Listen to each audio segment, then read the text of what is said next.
Diary. Happy Wednesday. My name is Peter Klein. Thank you very much for tuning in today. As always, you can find me on social media, Twitter, Instagram, and TikTok. I am at Primetime Klein, twitch.tv/primetimepk, and you can email this show, couchpotatodiary@yahoo.com. Going to look at last night's Flames Bruins game on this show today, as well the Clash of the Titans with the Oilers taking on the Golden Knights. Going to continue our look at the trade deadline with a few teams to watch now that we are creeping up towards that, and going to look at the key matchups for this upcoming Super Bowl. If you're watching on YouTube, make sure you like this video and subscribe to the channel. If you're listening in podcast form, make sure you subscribe as well, and leave a review. That stuff helps me out greatly. All right, let's get right into it. Did a live show on Twitch after the Flames Bruins game last night, so that one was a bit more storyline driven. Let's do the blow by blow and a thing I like to call diary entries.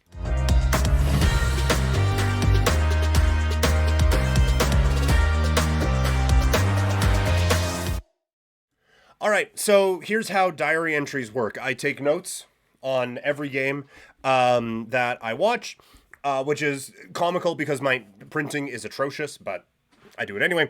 And so I figured for diary entries, the show's called Couch Potato Diary. So, I thought, like, just go through, pick out, like, we're not going to get into every note in here, but pick out the pick out the big ones and just kind of break the game down in a bit more of a blow by blow fashion. So, obviously a lot of the talk coming in is about the new guys, Kuzmenko, going in with Huberdeau and Sharangovich, Pelche making his debut, as is Rooney. So the lines to start, Mangiapane, Backlund, Coleman stays the same. Zari, Kadri, and Pospisil started the same. And then it was Huberdeau, Sharangovich, and Kuzmenko with Pelche, Rooney, and Dewar on your fourth line. Also, Pahal, the new defenseman out of Estevan, is making his Flames debut with Oliver Shillington. This was a weird game. Well, let's just get into this one. I thought Boston did a good job early of creating a lot of their offense in kind of high-low situations. They got a couple of good looks from the point early. Grizzlick got a chance. McAvoy got an opportunity. Both of them end up being stopped. But it felt like early on that was kind of how they were looking to drive their offense, is just getting a lot of stuff from down low and then work it back up top. I don't think that continued a whole lot, but Boston just didn't do a whole lot in this game. Real nice pass from Kuzmenko to Huberdeau in the slot to set up an opportunity early on. The chance gets stopped, but it was a really, really nice play. It was a nice, easy zone entry that they had, and that was something that Calgary did well in this game, was the zone entries. But then it was just a rocket pass right in the middle for Huberdeau, and that creates an opportunity. And we'll get to it a little bit more in this game. That was not a part of Kuzmenko's bag that I was necessarily expecting. I didn't realize that he was as good as he was in the passing department. So that was a bit of a, oh, okay then. And just a thing that you would like to, or a thing that you liked to see from the Flames in that sense. But yeah, Kuzmenko, he had another real good pass here to Rasmus Andersson as well, creating an opportunity. The Kadri line kind of keeps the pressure up and draws a penalty. A rough shift for Carlo. He turns the puck over at the blue line and then also takes a penalty. And on that power play, which by the way, the power play was Kadri, Sharangovich, Kuzmenko, Huberdeau, and Hanifin. Sharangovich, a bad pass, coiled the steal, gets in, and his chance gets broken up. Hanifin, real good back check, kind of puts a bit more pressure on Coyle so he doesn't get a full dingle-dangle backhand or anything like that. He kind of just had to go in and shoot it. Calgary counters back the other way, and Kuzmenko with a damn laser goes into the back of the net, giving the Flames a 1-0 lead. And for Calgary, you couldn't ask for a better start. 9 goals on the year now for Kuzmenko. The shot is legitimate. He is a power play weapon. This isn't your traditional power play setup, but it's on a zone entry, which this team's been dog shit at all season. So this is what you wanted to see with Kuzmenko. I thought, and immediately after this, Pavel Zacha makes a play in the neutral zone. He steps up on Coleman, gets the steal, immediately bursts up the middle, and works a give and go. Do I have it here? It was JVR. Works a give and go with JVR and gets a real good chance. I have been saying for like all season that Boston is a little fraudulent because when it gets down to playoff time, I just don't think their centers are good enough. And then Zaka goes out and is their best player in this game. He was excellent. I still don't think their centers are good enough. I still think they need at least one more. But Zaka was really, really good in this game. I thought he was the Bruins' best player by a mile. And it was such a good play. It was a read on Coleman on the wall. Like, he has nowhere to go. And he just cuts it off, gets the steal, and then just a nice, smart one and a great net drive creates an opportunity. It was a good read. It was good execution, and just a really talented play all over the place by Zaka. This was a sloppy game. Markstrom misses 2 behind the net. The Bruins' passes were all over the place. Boston just was not sharp in this one, and I don't think that the Flames really were all that sharp as well. Calgary gets an opportunity. Huberdeau looking pass again. That was a little bit frustrating. It seemed like Huberdeau isn't kind of pass first most, and we'll get to why it's frustrating in a little bit. But yeah, he does make a good feat to Kuzmenko, gets a decent chance at it, but my guy needs to shoot the puck more in this one. And then Kadri makes a real nice chip to Connor Zary, who walks in and scores. Phenomenal hands in tight from Connor Zary, pulls the wait, in around and scores. Picture perfect. Fantastic. And Kadri he has such great touch where it's just a soft little pass in behind and it puts guys in the perfect position every time. He is so good at that. Zary now has 11. He's 5th in rookie goals, I believe. It's from Kadri. And at that point, it was like, okay, they kind of are getting what they deserve. Calgary was outplaying Boston in this first period. And I think a real good way that they were doing that, they had an excellent forecheck going all game. And this is where I thought the fourth line shined with Pelche, Rooney, and Dewar to a certain extent as well. They were so aggressive and so relentless on the forecheck. It was causing Boston some real issues turning the puck over and just it was slowing up the breakout, and it was causing some turnovers, creating more second chance opportunities. Not in the traditional sense, but you know what I mean. Creating those opportunities for Calgary there. And also, I thought their counterattack was real good. Anytime there was a turnover, it was just straight up ice. This was the fastest Calgary has looked in a bit. Now, I should caveat all of this. This was not a good Bruins game. And while I do think Boston is a little bit overrated, clap, clap, clap, clap, clap, I do think that this is definitely a team, first game off the All-Star break. It's different for Calgary. First game off of the All-Star break, Lindholm's gone, and now you have to get up to face one of the best teams in the Eastern Conference. That's going to motivate you. For Boston, business as usual. Oh, another All-Star break. Okay, who are we playing? The 11th team in the West? Fine. So I do think there was a bit of a motivational difference on these sides, but Calgary still looked like a very fast team. And they played, the thing that gives you the most confidence, I think, from a Calgary standpoint, is they played the game that you want them to play. They played the style that you want them to play. And that was real encouraging from a Calgary standpoint in this particular contest. Then, as things are going in Calgary's way, DeBrusk fans on a chance, a good read by McAvoy comes in, gets a backhand chance off of it. Marchand takes a couple of digs, and out of fucking nowhere, Pospisil comes in and just decks Marchand. And Pospisil gets 5 in a game, which seems a little steep, I will admit. It also seemed a little bit of an over-exaggeration from Pospisil, just flying in with a punch to the face of Brad Marchand. And Pospisil is, I made on another Twitch stream, I made the comparison of Pospisil to kind of Matthew Tkachuk. Obviously not talent-wise, no. But in terms of like, this player is effective because he pushes up against that line all the time, which does sometimes mean he breaks through that line. And that is what happened here. But you have a game where you are up 2-0 on the Eastern Conference leading Boston Bruins. Things are going your way. You have all the momentum. And then you take what ends up being a 5-minute penalty. You take yourself out of the game in the first period, and you give the Bruins a chance to get some momentum back in this game. Can't do that. Can't do that. So, by all means, be wild and crazy and crash into shit. At the same time, don't do it at times where it is going to significantly hurt your team. And there is absolutely an alternate universe where Boston scores 3 on that power play and it's just over. But Calgary's penalty kill looked really strong coming out of all of this. Boston's power play 5th in the NHL, but again, it looked off. Pastrnak misses a pass, like doesn't quite get a pass to settle down, has to play it off of the wall, sends it back to McAvoy, slides through. Boston comes back, gets the zone entry, pass to Pastrnak, bobbled a little bit. Pass down behind the goal, misses the guy back behind the net. They corral it, but there's just no crispness. Everything is like, all right, I'll settle it down, and now I'll go. Instead of zip, zip, zip, it's zip, zip. And that's not going to work against a really good, really aggressive Flames penalty kill. So they take a 2-0 lead into the intermission. Second period, Pastrnak comes out, shows some really good hands, gets a chance. But Calgary does end up killing it off, and Rooney gets a steal in the neutral zone, gets a chance. More Boston sloppiness in this game. It wasn't sharp all game on the Boston Bruins side of things.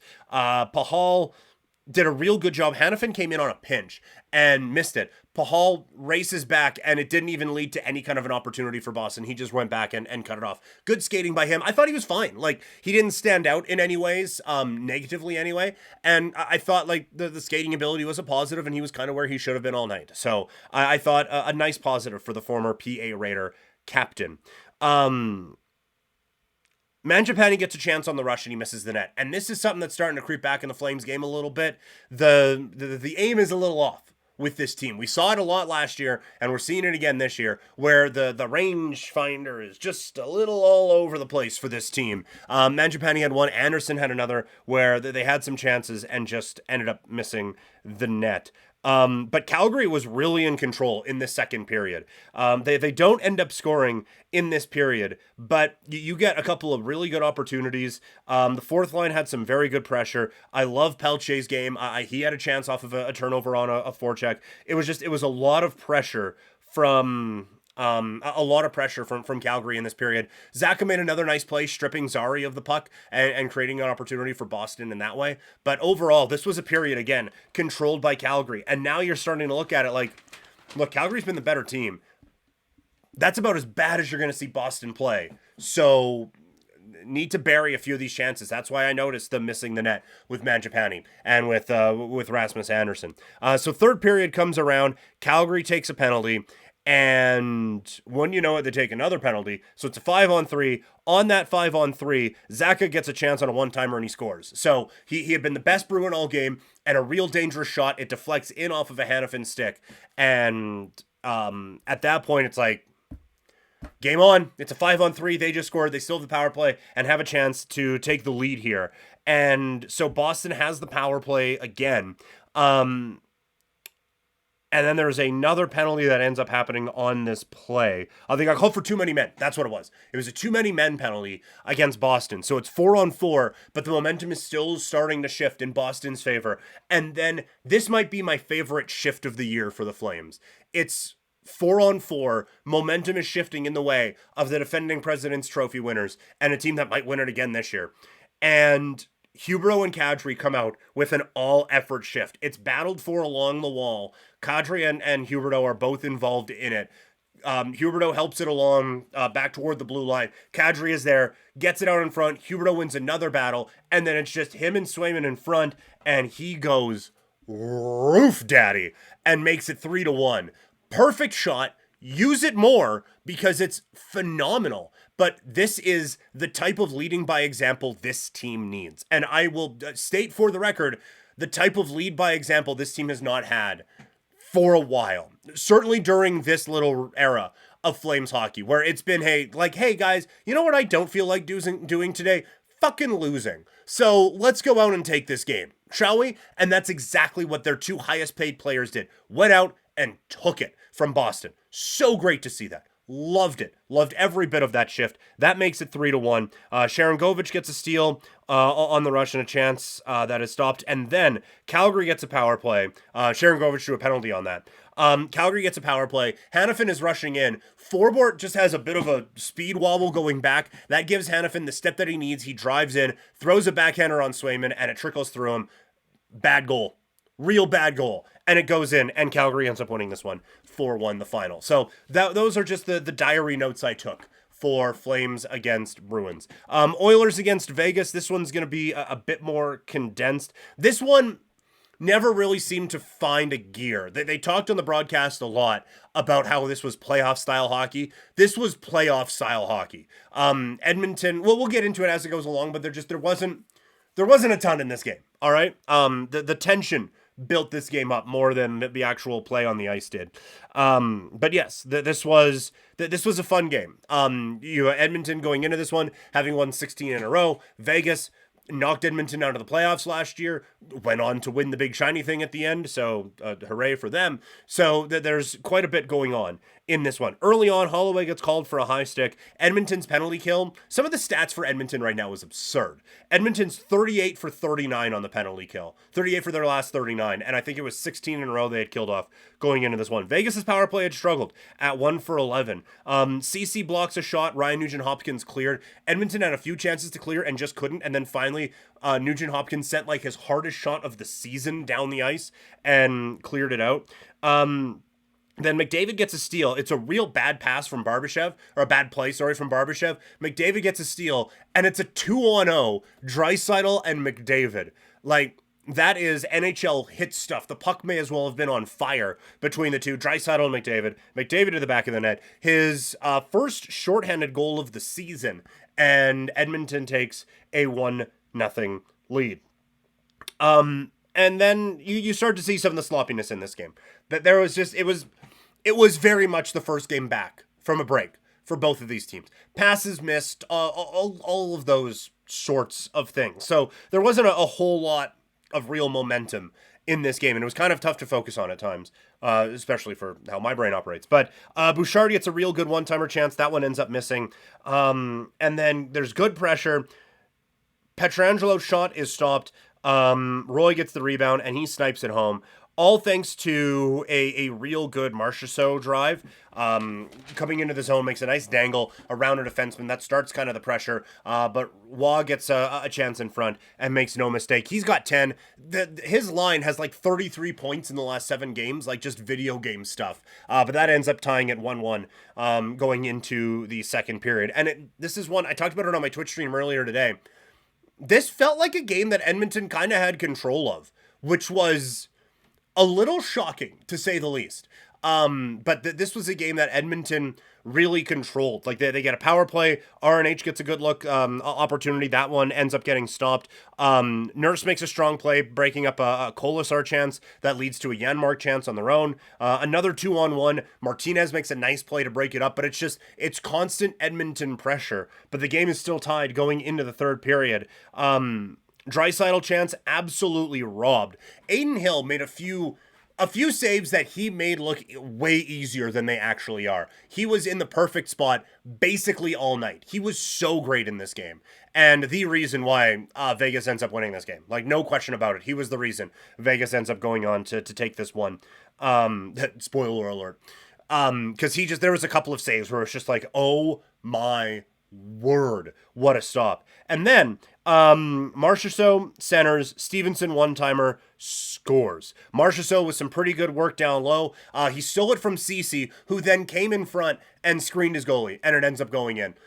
Edmonton still has needs, right? Like, they 16 in a row. They had an 8-game winning streak in there. They were 24-3 in their last 27 games.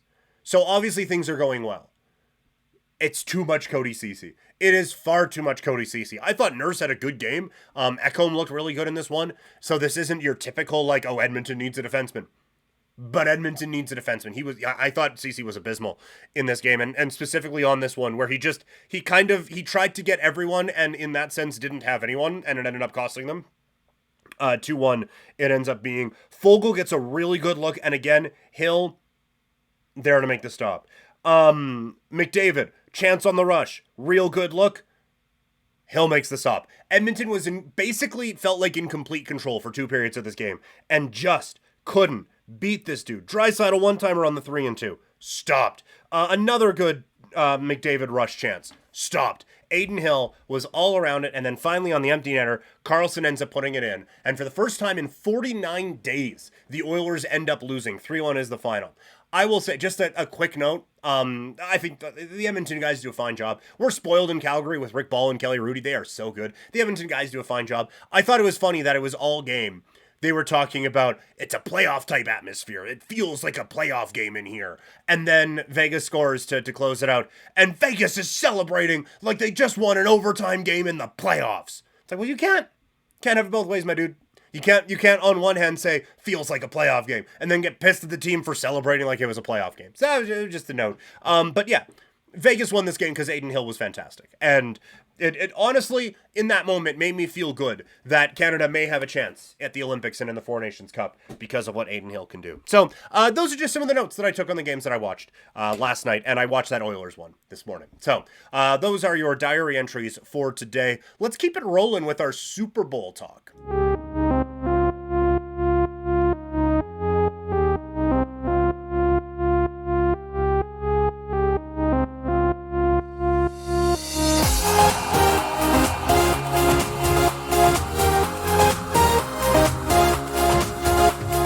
Yes, the nicest intro that stock images and music can provide. This is Super Bowl 58, looking at the key matchups on both sides of the ball for this upcoming Super Bowl. I think the key matchup when San Francisco has the football is going to be the Kansas City run game against Christian McCaffrey. If McCaffrey is going off in this game, Kansas City doesn't have a hope. And we said going into last week, or into the AFC Championship game, the Kansas City defense has been very good all season long, and at times, quite frankly, has carried this team to this spot. The run defense has been a bit of an issue, and so that's why we thought they were vulnerable against the Baltimore team that just inexplicably didn't run the football. Kyle Shanahan's not going to make that mistake. He loves every opportunity he can get to put that ball right into Christian McCaffrey's hands and let him run it down your throat. And if they do that and they are successful, they're just going to keep doing it. And I think Deebo Samuel will have some success running the ball here as well. Kansas City needs to figure out a way to make Brock Purdy beat them. And look, this isn't a shot at Brock Purdy because Green Bay did the same thing. And it looked like they were going to be successful until they weren't. And Detroit did the same thing and it looked like it was going to be successful till it wasn't. And that is still the way you beat them. Is you are going to make this kid who was drafted with the last pick a couple of drafts ago come out and be the hero of this game. That is how you attack this San Francisco team. And so I'm going to be very interested in if Christian McCaffrey is busting off 6, 7, 8 yard runs at a time, then I don't think Kansas City has much of a shot in this game. But if they're able to hold him to 2 or 3 yards at a time and force Brock Purdy to step up in ways that he has in this playoff, but force him to do that again, it gives Kansas City a much better opportunity in this game to kind of run away and hide and pick up a victory. We talked about this yesterday, but the key matchup in this one is going to be the San Francisco linebackers against Travis Kelce. He is so clearly their best option in terms of what Kansas City can produce offensively. Like, it's been cute that MVS has come up with a couple of big plays, and we called him an X factor yesterday. You can't rely on that. Rashee Rice has had a couple of good games, and I feel like you can rely on him, but is he winning you the Super Bowl? Don't think so. Travis Kelce is so clearly the best option here. And Baltimore, again, their defense kind of felt tailor-made with Hamilton being one of the better players at his position in the league, and they still couldn't shut him down. If San Francisco is able to limit him, and now you are forcing Hardman, MVS, Rice, McKinnon, Pacheco to step up and make the big-time plays, it just gives you a better shot of winning this football game. I have said it all week. I have loved going over these teams' games and analyzing it all. And we're going to have our official picks coming up on Friday's show. Tomorrow, I think we're taking the day off of the football stuff. It's going to be a lot of basketball talk on for tomorrow with the trade deadline. But for Friday, going to be the full stat breakdown, and then Saturday we're going to do a special props episode. We did this last year. We called it the Booper Soul. It's myself and my wife going over some of the goofier prop bets. So we'll do the more football-y ones on Friday and the goofier ones coming up on Saturday. And then I'm going to a buddy's place to watch the big game on Sunday, but there will be some kind of Super Bowl reaction at some point here.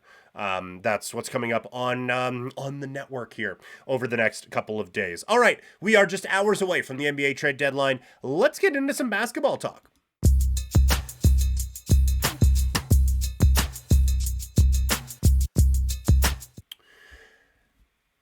It's so close. It's right here. The NBA trade deadline is upon us as we are just hours away. Tomorrow I'm going to be live on the Fresh Take Network breaking down all of the trades kind of as they happen leading up to the deadline, and probably a little bit of talk after it. We're penciled in for an hour, but Josh and I, we never go an hour, so we'll see how it all goes. But that's that, and then I'll just use that as the podcast for tomorrow. They're usually pretty good about letting me have the audio and putting it up on our feed, so that's probably what's going to end up being the pod for tomorrow. So those of you who just take it in on YouTube, make sure you subscribe in podcast form, because I don't think I'll be getting the video for that for tomorrow. So that is that. But today, it's just the teams that I'm watching going into the deadline. We've done teams that have the most pressure, teams that can make this deadline interesting. Now it's just the teams that, for whatever reason, I'm like, I have an eye on you. Coming in at number 5, it's the Detroit Pistons. On the one hand, trade Bogdanovich. For sure, trade Bogdanovich. On the other hand, you kind of don't want to be the worst team in NBA history. So I can fully understand why Detroit isn't in full, let's just trade everything mode, because you don't want to end up in the history books as being so bad. But I do think they have a couple of interesting pieces, Bogdanovich being the key one, that can help out some teams going forward. So I think this is really, really an interesting team, and just a team that I have an eye on to see how they manage this coming up to the deadline. At 4, it's the Orlando Magic. Paolo has taken a step. Franz Wagner is quite good. Like, this is a young core now in Orlando that it feels like you could maybe build around a little bit. Like, they are out of the tanking process. Now they're trying to get better. Do they make a get better move this year? Or is it just, let's just let these kids grow into it, and let's see if we can do something at the in free agency next year when we have maybe a little bit more cap space and a little bit of stuff to play with.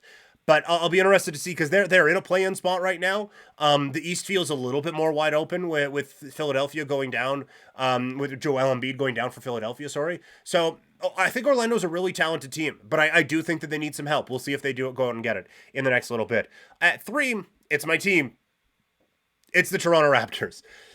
They've already made their big splashes with Anunoby and Siakam, and I think done pretty well with quickly with RJ and with the picks and whatnot coming back. We'll see if Bruce Brown gets moved. I'm recording this during the Hornets game. I'm gonna go back and watch it later, but Bruce Brown is playing at last check. So we'll see if he ends up getting moved. But they have a lot of depth pieces and a lot of secondary pieces that I think could really help some championship teams. And so Bruce Brown, Schroeder, Gary Trent Jr., even Pirtle, I think would all be available for me. And if the Raptors can go out and help a couple of depth teams, I think that makes this a really interesting trade deadline. At 2, it's the Bulls. They're not going to be able to make the Zach LaVine move as he goes down with an injury and he's undergoing season-ending surgery. What do they do with DeMar DeRozan? They just feel totally content being 9th, and that's incredibly frustrating. But they also have some pieces that could tilt things in both conferences with DeMar. DeMar is a perfect fit for what the Lakers need right now. Just a little bit of half-court scoring. And if you go out there with AD, LeBron, and DeMar DeRozan, it just makes things so much better for this team that has struggled in the half court for a year and a half now. Caruso defensively makes all the sense in the world for like every team. He just fits everywhere. So the Chicago Bulls have a couple of pieces that could really tilt things in the East and in the West this year. And my number 1 team is the Philadelphia 76ers. They are, right now, I think penciled in as a top 3 team anyway. Joel Embiid, they're not writing him off for the season. They accumulated some pieces with the express interest of flipping them here at the deadline to try to go out and get another piece. Now, without Joel Embiid, do you do that? Do you just like, you know what? This isn't our year. Maybe let's get a couple of things that are going to help us next year and go that way. I'm just interested in what the Philadelphia 76ers do here in the next, what is that? 18 hours or so. So yeah, that's kind of what I'm thinking. But anyway, those are the teams that I'm most interested in going into the deadline. That's going to do it for the show. Thank you all so much for tuning in today. Like I said, I'm going to be on the Fresh Take Network live during the trade deadline tomorrow, talking some hoops. So we're going to be breaking all of that down coming up. That's tomorrow. Fresh Take Network. Follow me on social media, Twitter, Instagram, and TikTok. I'm at Primetime Klein. We're going to be, I'll tweet out all the links and everything like that. And then I'll get the audio and just put that up as tomorrow's podcast. Friday's the big one as we preview Super Bowl 58. 8. And I teased it last week. I promise we'll do it this week. The updated WrestleMania card for WrestleMania 40. So that's going to do it. Thank you guys so much. I'll talk to you guys later. I'm out.